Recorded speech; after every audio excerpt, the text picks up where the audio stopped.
serving 17 cities, 89 zip codes, 39 communities throughout San Diego County, with the slogan, "The people without a voice cannot be heard," and a reminder that we serve San Diego's African and African American communities primarily. So the paper is available online, it's available in most churches, it's available over the counter in places like 7-Eleven and single copy sales and newsstands. Free copies are given to senior centers, and um, our churches get them. Food distribution sites are given papers to help keep the word in the hands of the community. And so we invite you to take a look and read the paper and share your views with us. We are excited to gear up in this election season to do a number of things. So I'm happy to share this time with Dr. Leonard Thompson, our co-host, and following hearing from Dr. Thompson, I'm going to share with you how our hour with you is going to go. Well, Dr. Warren, very happy to be here. You know, one of the things that one of our listeners, I want to send a shout out to Mr. Giff. Mr. Giff is 84 years old and just ran a 9.75 in the 50-yard dash, competing in competition still. And, you know, I knew him as a tennis player and everything else, but Marlisa said she wanted us to know that Dad is still running and competing on that senior circuit. 84. 84 years old. So we don't have any excuse if we're not being active, right? Yes. And so I just wanted to send that shout out. Well, you know, Dr. Warren, you know, age, is, they say, is nothing but a number, but now it's still becoming a bone of contention, even in the presidential race. So I just want to ask the question. I didn't last night because I just didn't think I could go through it. But I didn't watch the vice presidential debate, and I didn't know if you did. You have any feedback? I have to say that I had to sit that one out. Well, I did watch it, and it was different in many ways because Walt was a perfect gentleman. He showed a humane side to dealing, even the idea of reaching across the aisle. He was very respectful to Vance, even though he didn't agree with him. And of course, Vance was himself doing the Donald Trump dance all the way. And I think the thing that was so disturbing was every time he spoke about Kamala Harris, he spoke of her as if she had been president when she was vice president. She wasn't in a position to do the border. And when confronted with how the Republicans were led by Trump to kill the border bill, they never dealt with that. He just kept on blaming her, and she was responsible for families being separated. And we all saw Trump's people take little kids from their parents and snatch them, and many of them still haven't found their ways back home. So the last part of it was the coup de grace was when Wall asked Vance, did Trump lose the election? And Vance's response was, we don't want to deal with the past. We want to look forward to the future. So that, to many people, to all of us, was an indication that this is the reason that this man can never be vice president. Because if he's going to lie about this kind of fact, and Wall said this is the reason why Mike Pence is not standing here today, because Pence wouldn't drink the Kool-Aid. And so we've seen that. And today was, in addition to last night, today was a very bad day for Donald Trump because Jack Smith filed a whole new volley of charges against him, criminal in nature, 185-page document presented to Judge Chalkin, and the judge ruled on it almost 100% in favor of Smith. And what's unique about this is that the Supreme Court case tried to give him immunity as a president, but they provided documentation of discussions and things that took place when he was a candidate running for the presidency, and he did not have that immunity protection. Mm-hmm. So we know it's going to go to the Court of Appeals, it'll end back at the Supreme Court, but all readers and indicators say the way the language is written, the court will have no wiggle room to try and save him, and he's going to end up in the orange jumpsuit. There's just no way he can escape it. Well, you know, as a music producer, you know, I start coming with soundtracks in my head for all of them. This one is dum da dum dum because the things that they do are just so, you know, I consistently say it. It's so stupid that they make dumb look smart. It's crazy that you see these kind of things, and then just recently the other day, you remember the movie Chucky? Yeah, You but know, I never watched it Oh, because I didn't watch horror movies. I don't like that kind of stuff Yeah, either. yeah. But I was like looking, I said, wow, Chucky and Chucky Jr. You know what I'm saying? And I started thinking about it because they were just crazy. And you know, the reason why I came up with that is because Chucky in the horror movie was inhabited by spirits. Right. You feel what I'm saying? And I'm starting to see that same demonic spirit that in these men because they change depending on what the weather is. If the weather, if Vance would have blown it last night, I would have imagined that Donald Trump would have changed running mates. Yeah, he probably would have Yeah. tried to change. Yeah. And people commented on a lot of what they saw as a result of it because this new set of filings, there were conversations between Trump and Eastman and, of course, Giuliani. And I think in the last 2 weeks, Giuliani was disbarred in D.C., so he can't practice law there. He can't practice in New York. And Eastman was disbarred months ago here in California. So I don't know what he can do. And so it just continues to unravel around them, case after case after case. The stuff is unraveling. The problem is that there are still people out there drinking the Kool-Aid. Yeah. And no matter what comes down and what we show, they're still talking about Trump like he's going to be the answer. And Well- you got some black men doing that, which is just almost inconceivable. Well, one of the things I say that a lot of things that I believe that we're seeing now, including the strike of the dock workers, I truly believe it is a part of trying to help Donald Trump win the election, get people disgruntled, saying that the supply chain is being interrupted. The rich people need Donald Trump in so that they can get more money and get more breaks. And the dock workers are saying, look, we need to get ours in. So everybody, I think that it's a setup to try to shift the election. And I think that if they start doing research, Donald Trump is playing a major part in trying to make this happen. Well, one of the points that Nora O'Donnell made last night as one of the moderators was that the things that Kamala Harris wants to do in terms of housing, child care, getting people fresh starts and things would add $1.5 trillion to the deficit. But by the same token, the plan that Trump is talking about, and this is according to the Wharton School of Finance, Trump's plan would add $5.5 trillion.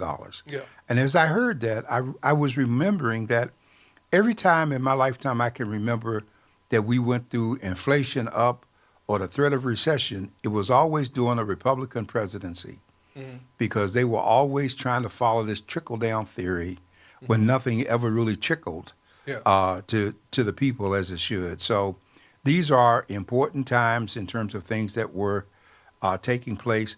Both Harris and President Biden today were touring the flood disaster areas in the South, where we've lost over 180 people have lost their lives.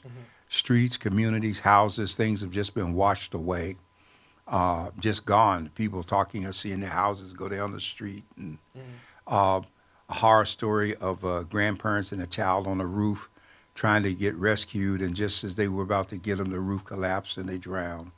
And so trees falling, mud and debris. The president's done something that was unique this time. He has ordered 1,000 active duty troops to assist with the efforts in those states. And that's beyond National Guard, because National Guard are really people who have their own families and things at risk in the midst of a crisis.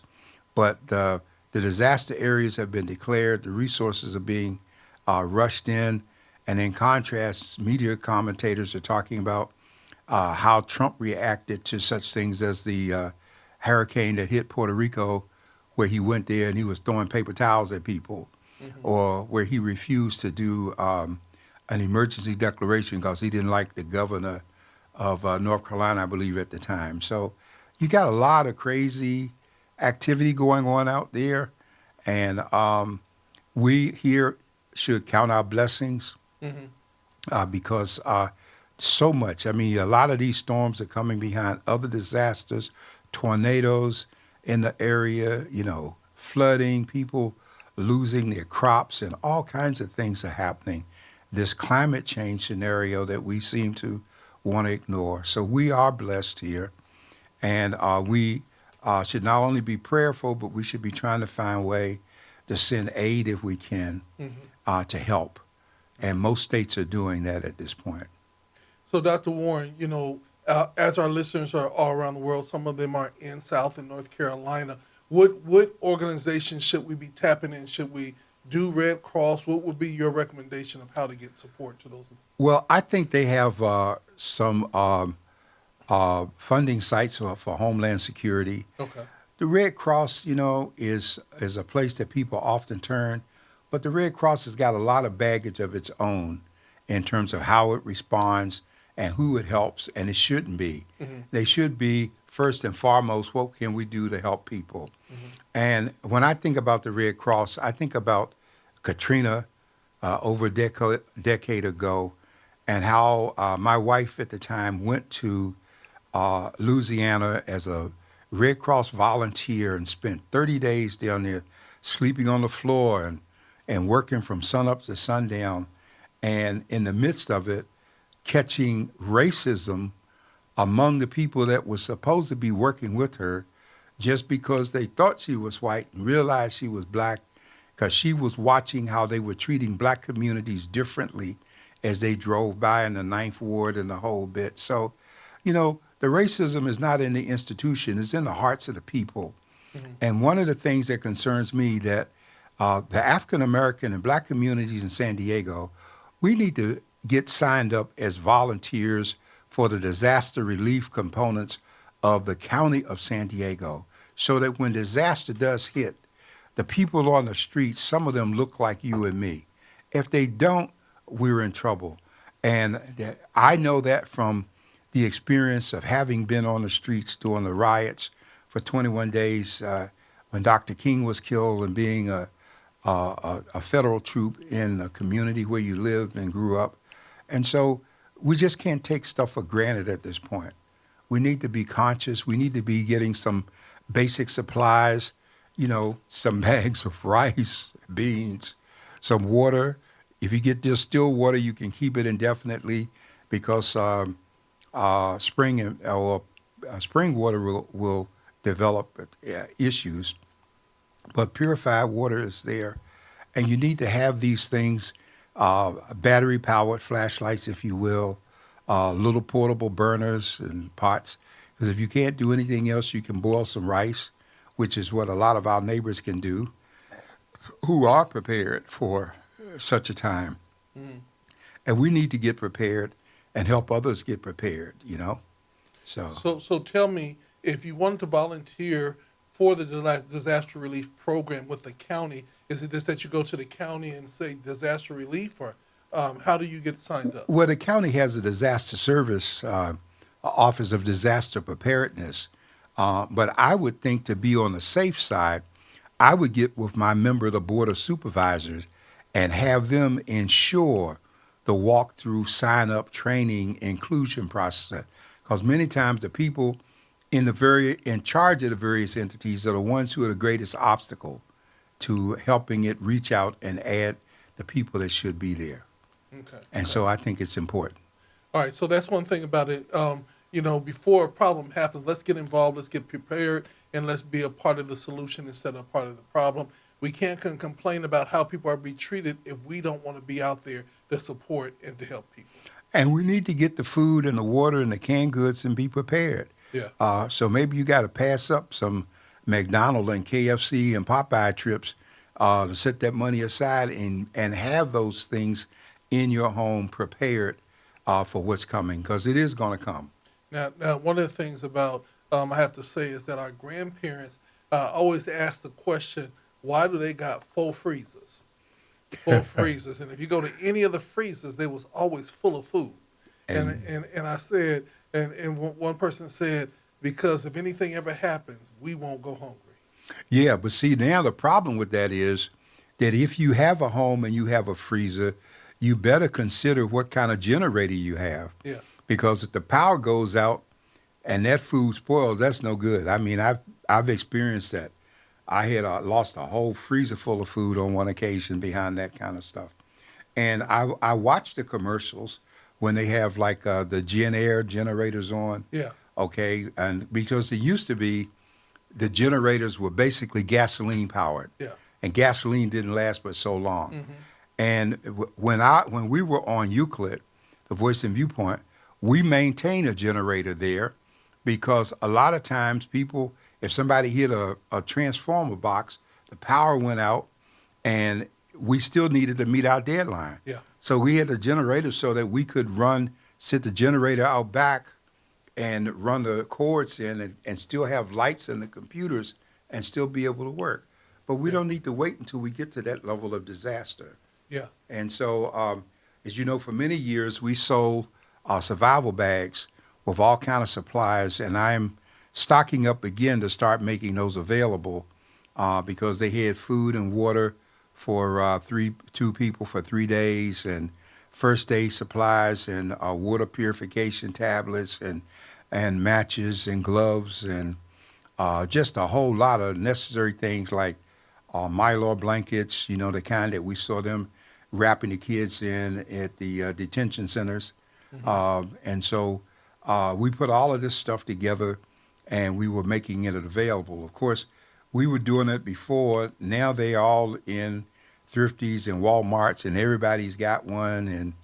And I don't know if you don't have the room. We left room to modify the backpack so that you could put things in there that you needed, you know, extra toilet paper, socks, sanitary stuff, all of the kind of things, gloves that people needed, surgical gloves if you're helping someone, whistles if someone was trapped under debris and they couldn't holler but they could blow, you could hear the sound, flashlights and batteries. And so it's time to prepare for all of that again, because I've seen it and many of us have not. But when the social order breaks down, you can't dial 911 because many times they part of the crooks out there stealing and doing stuff. And you got to defend your home. And I can tell you, you don't know this living in the city, but the people who live in East County, where I lived for 20 years, they ready in East County. They got guns, they got ammo, they got food. And if you think that when you get desperate here that you're going to run up on one of their homes and break in, you're going to be breaking into an arsenal. They'll be like, so sorry. Yeah, and they're ready. They're ready. So as usual, we're the ones least prepared because we're not thinking ahead, and everybody else is planning while we're on recess. Yeah.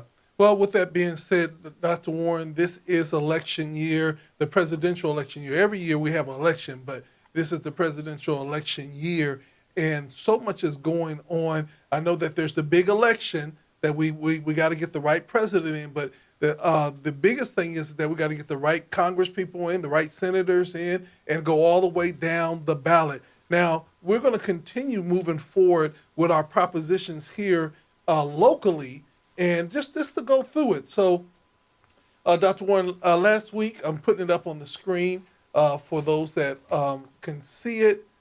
This is the voter guide that has come out by the San Diego Voice and Viewpoint. And, you know, some I think that you can go over fairly quickly, and then some we're going to spend a little bit of time with.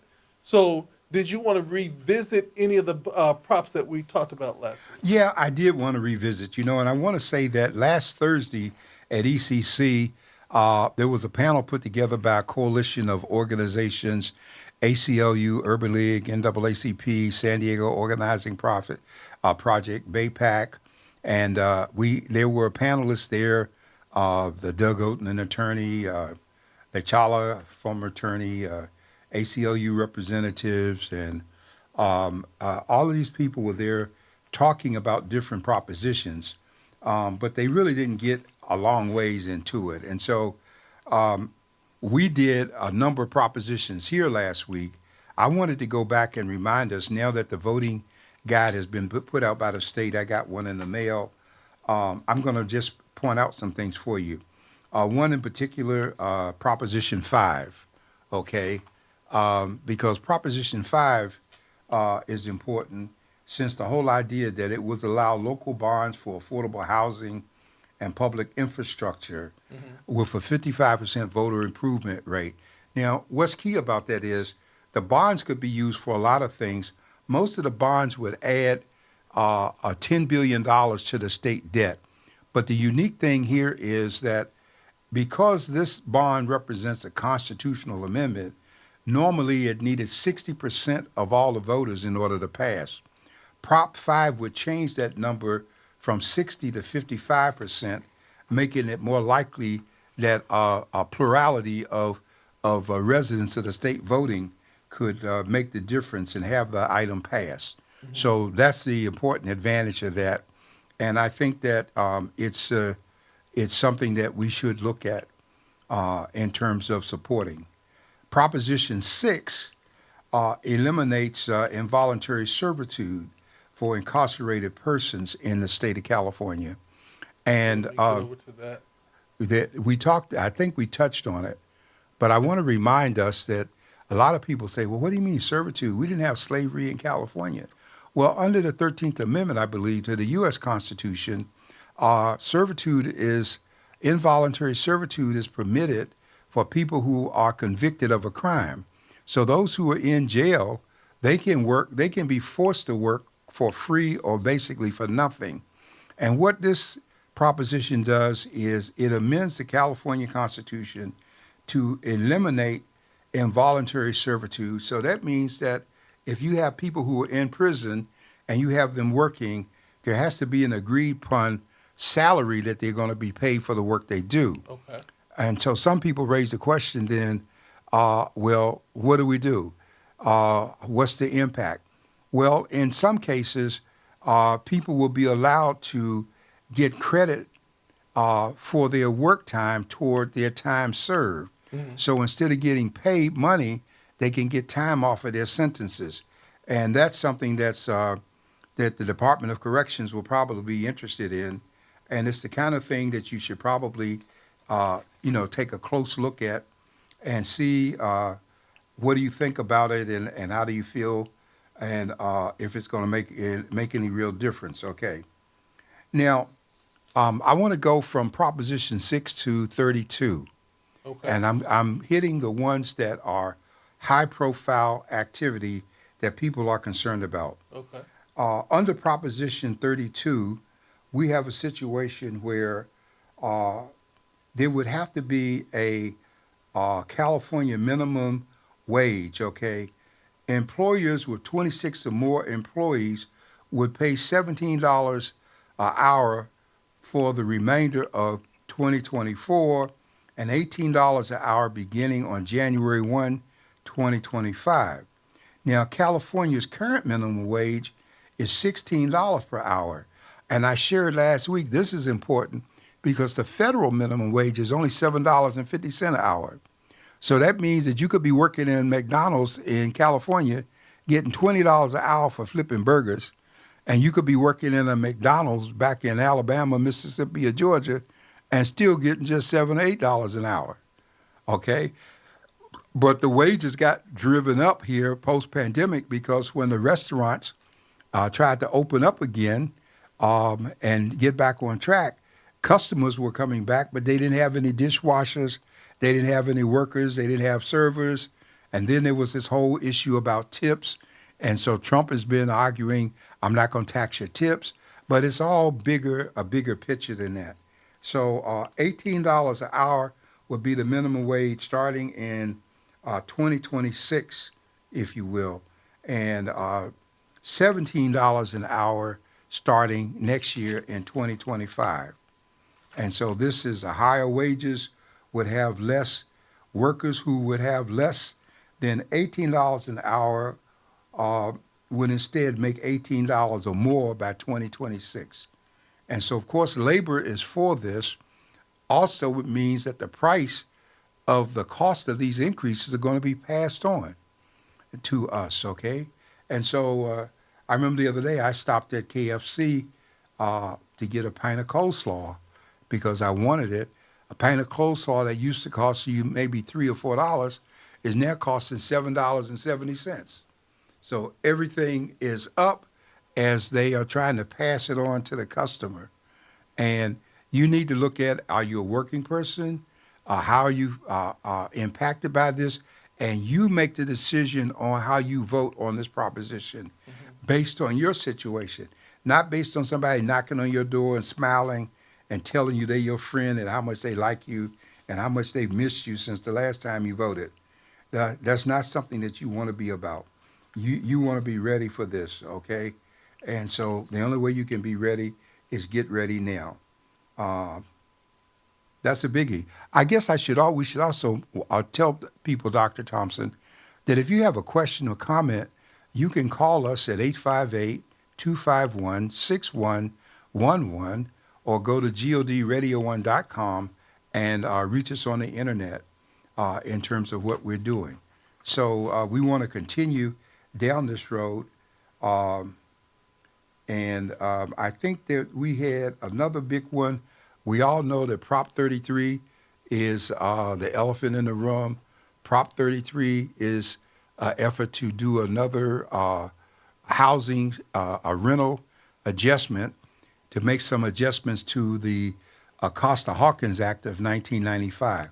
Now, I've heard some people explaining this in a way that's not been exactly correct because California state law limits increases in rents, okay?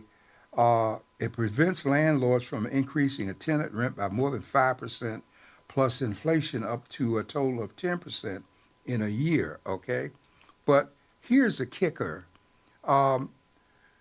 Most of the rent in the rent control elements in the state are based on multifamily units. So those would be apartments. This language came about because after the housing collapse of 2009, investors were buying up single-family homes, renting them back to the people who had lost them, and they were able to rent them at whatever amount of rent they wanted to put on it with no controls. Mm-hmm. And so that's the big reason they're opposing this, because it's going to impact what they can do, whether they hold onto a property or sell it or however it goes. And so the key for us is not just to look at where you live, but to look at your friends and your neighbors. I always remind people in San Diego County, 49% of the residents here are renters. And so that means that if that 49%, as Marcus Garvey used to say about the sleeping giant awakening, if that 49% ever woke up and decided to vote, we could have whatever rent controls and freezes in this county that we want. But we won't, as long as we don't do it, we leave it in the hands of the judges who are property owners themselves. Many of them are just as crooked as the landlords. And so we lose. And so this is something that we got to look at. And I encourage you to ask questions, look very close in terms of going on. You will see Proposition 33 paired almost with 34. And you will see ads against them in the Voice and Viewpoint. I want you to know that the ads come from the interests that are willing to market their position to you, the reader, to try and get your votes. So don't get mad with us about the ads that we run. We charge just like mainstream media charges for the commercials you see on television and all the things you see of the candidates. Election time is really Christmas time for the networks because they are making billions. Those billions of dollars that are raised and spent, where do you think it's going? It's going to the campaigns. Yeah. Okay, so this is a real thing. Dr. Thompson, go ahead. The question came up: should we vote yes on Prop 33? We recommend in the Voice and Viewpoint a yes vote on Prop 33. Okay. Okay. I say recommend because I always tell people it's your call and your decision. And we don't ever want to look like we're trying to make you vote one way or the other. Matter of fact, if you read in our paper, you will find the arguments for and against each proposition separate and apart from whatever recommendations we make based on doing the homework. I just try to give you greater background since I know more about how it came about, and that's what I'm encouraged to do. Well, let's also talk about, you just said something very briefly about different people advertising in your newspaper.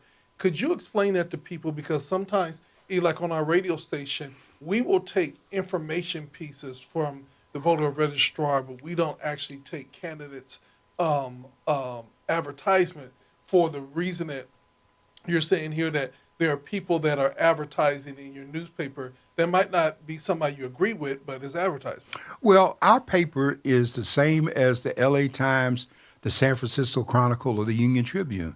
We are a legally adjudicated newspaper in the state of California.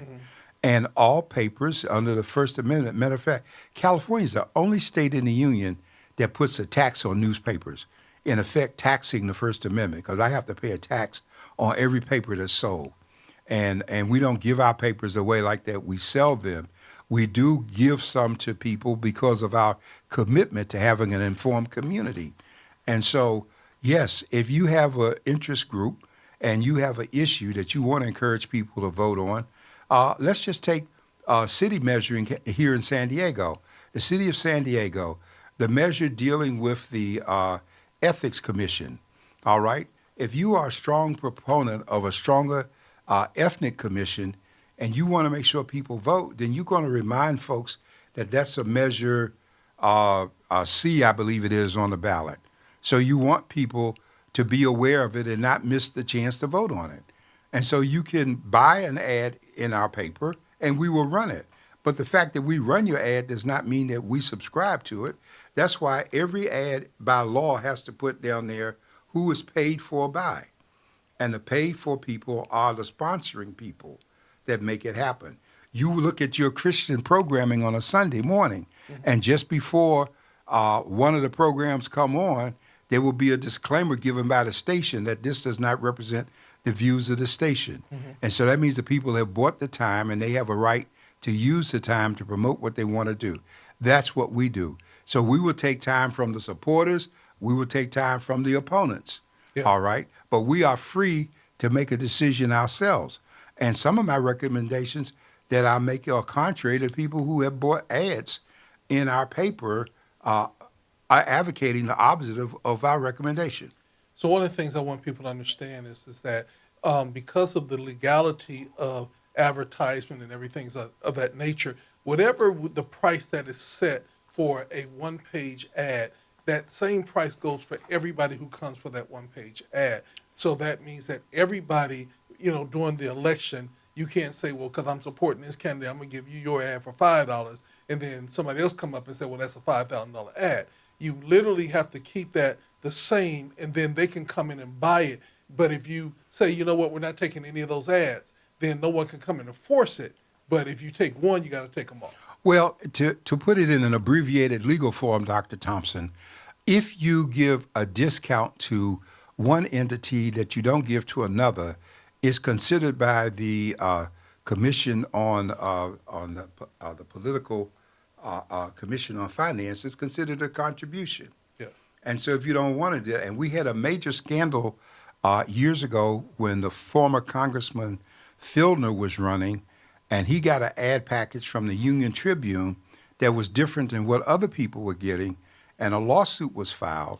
And the UT won the lawsuit because it turned out that though Filner paid less, Filner had bought an ad package that made his particular ad less in costs because of a greater amount of money he was spending. Yeah. And so they won that. But I often have to tell people that because they come and say, well, we want to advertise, but it costs too much. In which case I make it known the thing for you to do is get the number of people together to raise the money, to put the ad that you want in. Everybody can contribute. All of you can sign on to it. And then you are the ones who paid for it. And therefore, it can be no question. Yeah. That makes a difference. Yeah.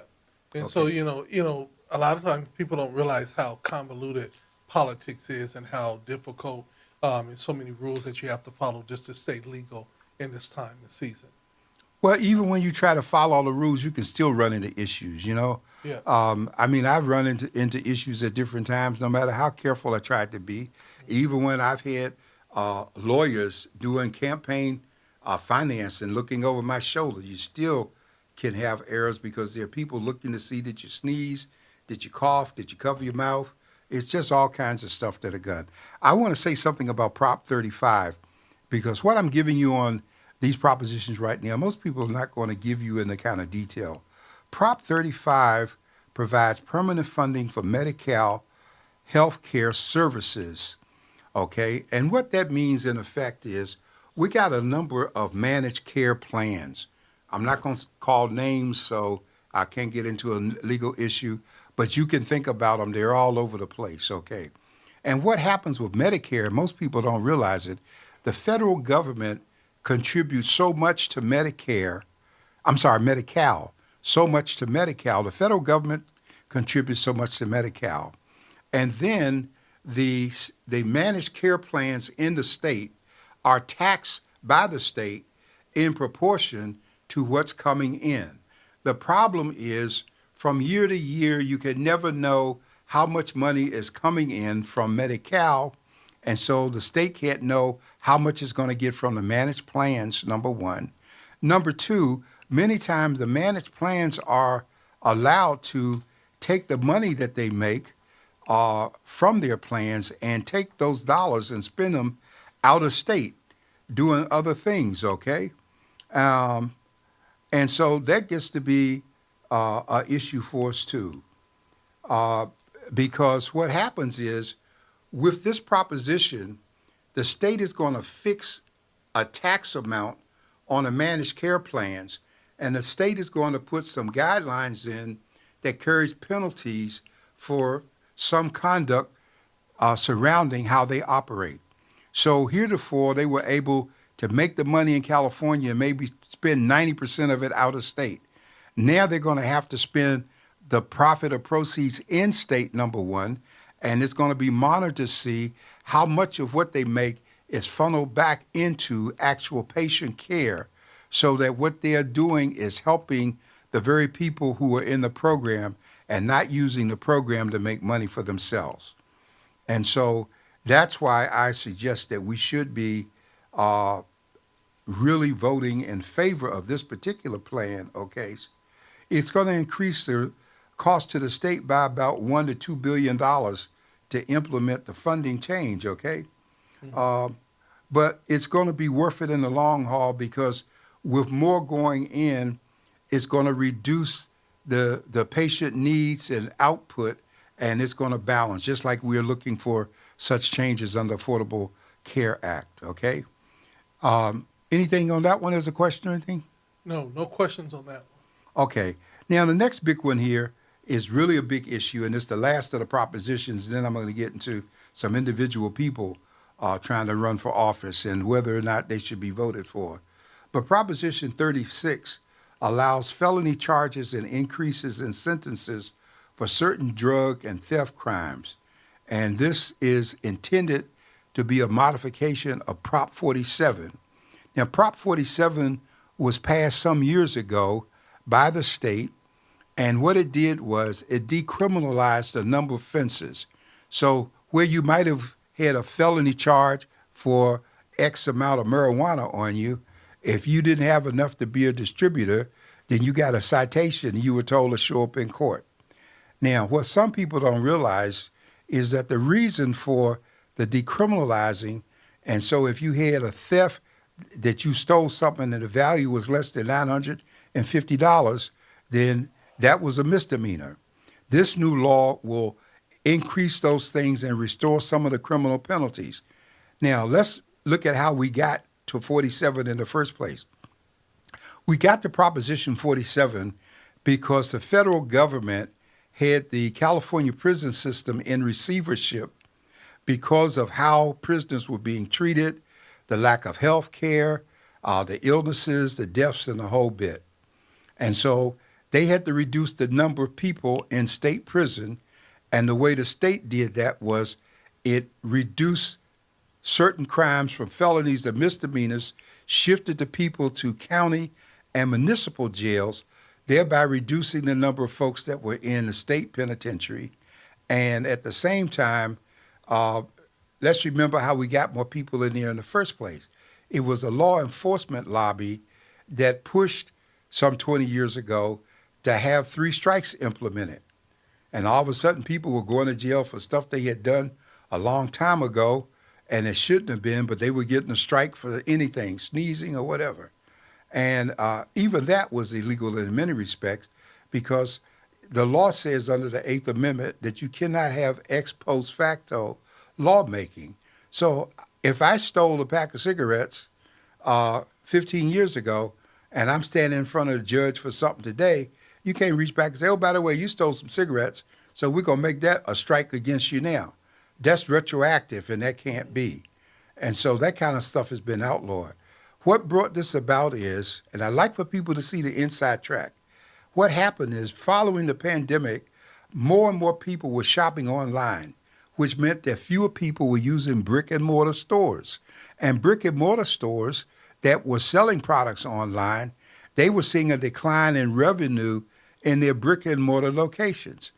And so what they did was when they started doing the raid, smash, and grab to stores, we saw a lot of it up north, these merchants got together and said, we are being hurt because of the weak penalties for what these people are doing. So let's increase the penalties. And by hiding behind the demand for increased penalties, they were able to close some stores that they normally probably would have had to keep open, but would have looked bad to their clients, closing stores, saying we're not selling as much here and you got to go online. And so the Retail Association did a study that documented what I just said to show that it was a false alarm. But we still have the right to vote, and we should not just go and market because we see some clips of smash and grab and we got some things going wrong. Remember in San Diego County, even under Bonnie DeMantis, our district attorneys then and now have always been leaders in making the modifications in the law that benefited the citizens. So we were one of the first counties to embrace Prop 47 even before it passed. When they went a few years ago to change the whole bail requirement to a no bail because they were talking about bail being a burden on poor people, we had already 6 months before then had a no bail kind of a structure in place in San Diego. So we need to just do our homework, folks. And if we do that, it's going to make a tremendous difference. I'm suggesting that you read the pros and cons on 36, and you might want to think about whether or not you want to go for it. Okay? And so having said that, I'm ready to move over into the candidates who are running. Does anybody have any questions or comments, Dr. Thompson? No, there's just so much that is going on, and I'm very interested on your take on the candidates that are coming up. Okay. Well, we start at the top of the ticket because we have the presidential and vice president candidates, okay? And so we're a blue state. California has 52 congressional delegates. 40 of them are Democrats, 12 are Republicans. Kamala Harris is from here. So we are pushing her for president. Then we don't have to look at the other names that are down there. Of course, people like Robert Kennedy, they off the ballot and all that. We just go for the ones we know, okay? And then for vice president, we know that when we go for her, we're also going for Tim Walz because the two of them get lumped together. So you can't vote for J.D. Vance without voting for Trump if you're Republican. So you want to be aware of that. Now we have the Senate race going on here too, okay? And this is very important to us because we have Congressman Adam Schiff, who is a Democrat out of the Pasadena area. He was one of the leading members of the January 6th Commission that was chaired by the congressman from Mississippi and co-chaired by Elizabeth Cheney, okay? And so the Schiff is being challenged by a guy named Steve Garvey, who was a professional baseball representative and a Republican. So a lot of people in this state, you know how we vote for movie stars and folks and ball fans. A lot of people are going to be trying to just vote for Garvey because he's a Republican. And he's a Dodger, and he was a Padre. Oh, yeah. So, they just go crazy behind all that kind of stuff. But that has nothing to do with this position because, first of all, we need Schiff in to maintain the balance of power in the Senate to make sure that we Don't lose it. We got it right now with Schumer. We couldn't get Trump on 2 impeachments because it was during the time that McConnell, the Republicans, control the Senate. And so Kamala Harris has already said that when she's president, she's going to abolish the filibuster rule. I thought that Biden should have abolished it, having served some 35 years in the Senate, and he didn't. And I've always disappointed that he didn't do that when he knew that changing that rule would have got the George Floyd Act and the John Lewis Acts passed, but he didn't do it. And so we're going to move on, and she's going to do it for us. Adam Schiff is the member for the Senate that we must be dealing with. Now, there are 2 things there. The first time his name appears on the ballot, it will be for a full term because Dianne Feinstein's term would have been up for renewal, and the Senate is elected in thirds, 1/3 each period, so that you never have the full body out because the Senate, like the House of Lords in London, represents the stabilized, established entity. The House of Commons represents the working people. The House of Representatives here every 2 years, the Senate every 4 years. So Schiff is on the ballot again for a partial unexpired term. And again, there's Steve Garvey is running. So wherever we see Schiff's name on the ballot as a Democrat, we want to elect him, okay? And that way we can't go wrong. Now we get into the various congressional districts, and you might say, well, I don't know these people that are running. For instance, in the 40th Congressional District, there's a guy named Steve Houlihan running. Okay. Well, I don't know Steve, but I know that Steve is a Democrat. And I know that I need every Democrat that we can get in the House of Representatives so that we can flip it from Republican under Mike Johnson to Hakeem Jeffries, who was a minority leader and would be the first black speaker of the House of Representatives. So I will hold my nose and vote for Houlihan the same way I will hold my nose and vote for Sarah Jacobs, and I have to hold my nose real tight to vote for her.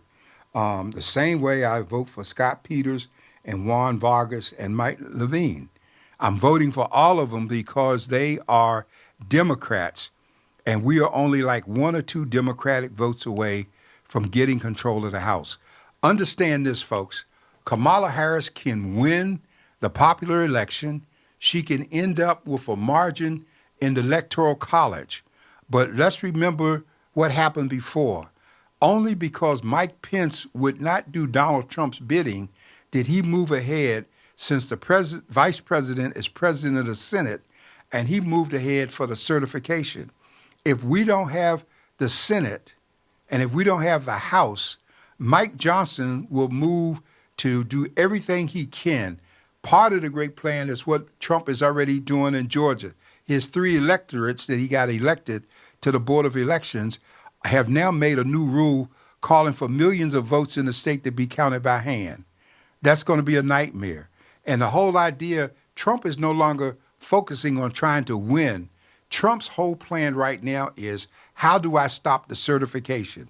Because if I can block the certification, get it thrown into the Supreme Court I got in my pocket, I can already get the new electorates because I got them on standby in the states, and especially the battleground states, and we can take it from her in spite of how many votes she gets. So, folks, we got to be educated voters, and we got to look at this thing like a chess game. You might not like Kamala Harris, but you need her at this point.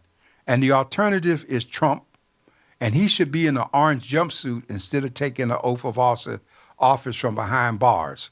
So let's just be real. For all you black folks out there talking about, well, she don't have any, I don't know her policies. Maybe you can't spell policy, and that's why you don't know it when you see it, okay? Because he gives you nothing but an idea, and she lays out what she's going to do that's going to change life and make it better. And that's what we're after. Whether or not we survive is determined by what happens to us 35 days from now. One of the things, Question, go ahead. Dr. Comments. Warren, that I think is very important, and J.D. Vance could not get this through his head, is that she was a part of the Biden administration. She was not the president. No. And so she can't make policies and moves independent of the president. she had to support his policies because she was his vice president. And J.D. Vance and Trump keep talking as if she was president. She had 3 years to do the border. She didn't have any authority. She was there to assist the president, not to step ahead of him, and she had to go with his plans. And that's the only thing I really get upset with J.D. Walsh and them about, is that they let them keep telling that lie like she was president. She was vice president, just like Biden was vice president to Obama. If Biden had tried to tell Obama what to do, we would have had a fit. And so we have to keep this in perspective. I got a few more I want to run through real quick here in terms of time. We've gone now from the congressional seats, the Senate seats, the president and vice president. Now we hit the state, and we come down to the state Senate. And the first thing we want to look at in the state Senate is the 39th district, where Dr. Akilah Weber, assembly member in the 79th Assembly District, which is a part of the 39th State Senatorial District, she's running for the state Senate to take the position being vacated by Tony Atkins. And of course, you know her mother, Dr. Shirley Weber, is Secretary of State. Now, at the same time, in the 74th District, we have a Chris Duncan, who is a Democrat, running for office. You might not know Chris, but he is a Democrat. And we want to maintain Democratic control in the Assembly the same way we want to maintain it in the House. So we got to deal with it. The 75th is going to be of interest to some people because Carl DeMaio is a person that a lot of people, a Republican, he's done a lot here, and there are a lot of issues with Carl.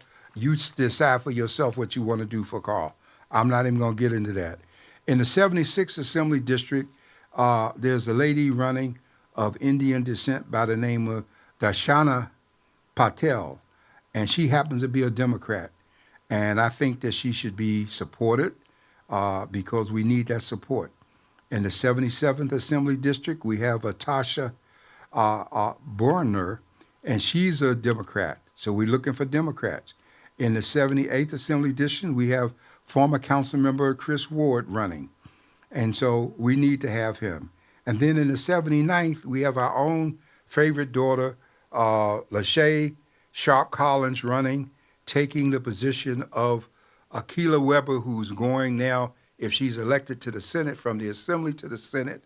And we want to remember that Lachey, who works for the County Board of Education with a doctorate in education, Lachey worked for Dr. Weber for some 9 years, so she knows the entire district very well. In the 80th Assembly District, we got a former city council member, David Alvarez, who's a Democrat. I've never been fond of David. I never thought he treated our community with respect. But again, the alternative to him is a Republican. And if we're going to maintain the votes we need in the state assembly, which down party lines, then we know it to go Democratic. Interesting statistic for you, that in California, there are more independents than there are Republicans. So a lot of independents are going to be doing crossover voting.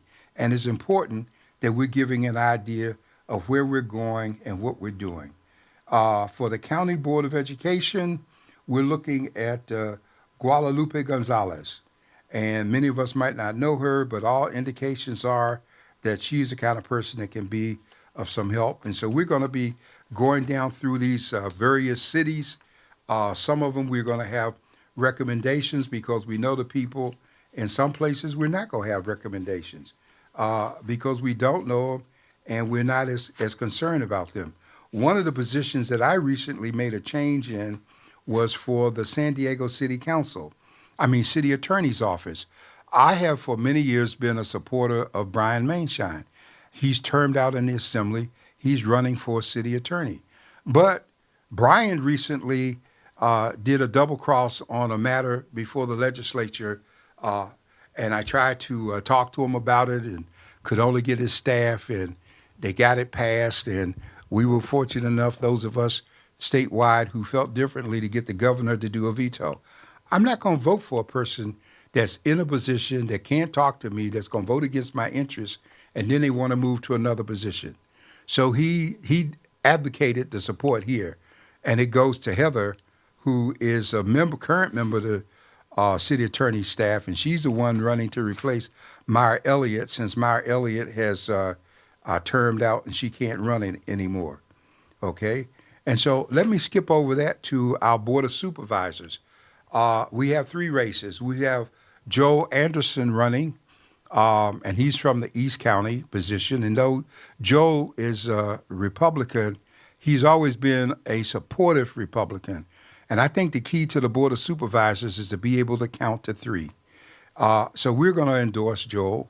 We're endorsing Nora Vargas, even though she had a whole bunch of issues. I don't know the people running against her.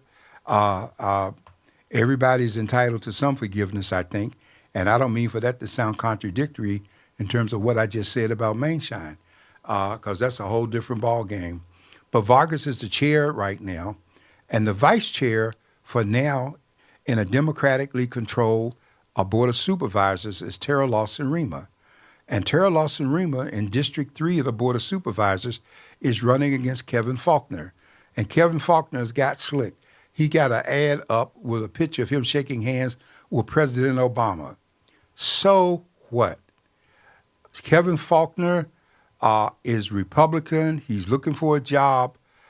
There was a time when he first got in, this community could talk to him. In the latter days, he turned his butt up to us, and he couldn't hear or respond to anything, and I don't think he deserves to be there. And I will be doing everything I can to help people not get him elected because he shouldn't be. And so, folks, don't be afraid to say no to these people. They don't live at your house, and you ain't responsible for them. Say no when no needs to be said, okay? Yeah. One of the things about it is that career politicians, people that keep coming back looking for jobs, but really don't have the true heart of the people anymore. You had your time in your season. Now it's time to move on and allow some people that really have fresh ideas and really truly want to impact the city and the county. Well, one of the things, I think you're very right, and I hope that we will look at this as we get ready to vote. I want to mention another position, which is the Grossmont Healthcare District Board of Directors. And there's a sister out there by the name of Dr. Brenda Miller who's running. And I know a lot of us don't see the county as a total place, but we do. We serve the whole county, so we're always looking at it. So we're supporting her, just like in the Southwest Community College District Trustee Area 3, I'm going to be supporting Christine Galicia Brown. And we always had some problems at Southwestern, but some people represent potential hope for us. In Chula Vista, the School District Board, Area 4, has a sister by the name of Tanya Williams running. We're going to be supporting her because our paper is county-wide in terms of where we go and who we serve. And so I want you to look at these positions, raise questions, if you will. There's some people I've tried to talk to, they're not available, and we got a mayoral race going as well. I just want to say this in concluding real fast. Folks, one of the reasons we talk about our paper is that what people think of a community is often evidenced by how they treat a community newspaper.